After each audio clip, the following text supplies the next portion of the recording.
I have spent about 2 weeks traveling through Europe, and today I am back in Rome. This is my third trip across the Atlantic in the last year, which is a lot for someone who's about as quintessentially American as they come. I love the United States. I believe deeply in what we have built here, and I probably arrive in other countries carrying more American bias than I realize. But one of the great benefits of travel is that it forces you to look at your own assumptions from somewhere else. Over the last couple of weeks, I have walked through Ephesus.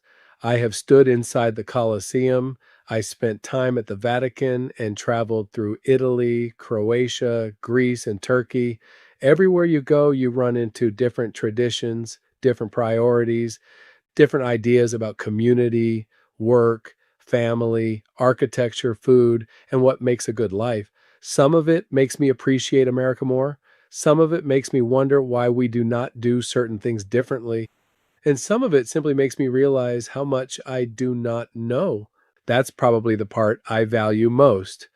We spend a lot of time in business studying competitors and data and technology and the people immediately around us. There's another kind of learning that happens when you get far enough outside your normal environment that the things you stop noticing suddenly become visible again. Over the next couple of weeks, I want to share some of what I saw and what it made me think about, not as a travel log, and certainly not as someone pretending to understand another culture after a few days there, just observations from a curious American trying to figure out what we can learn, because ultimately my business is still about helping people pursue a very American idea: owning a home, building a life, creating something better for the next generation.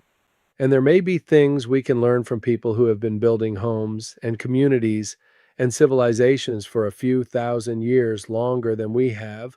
Thanks for spending a couple minutes with me today.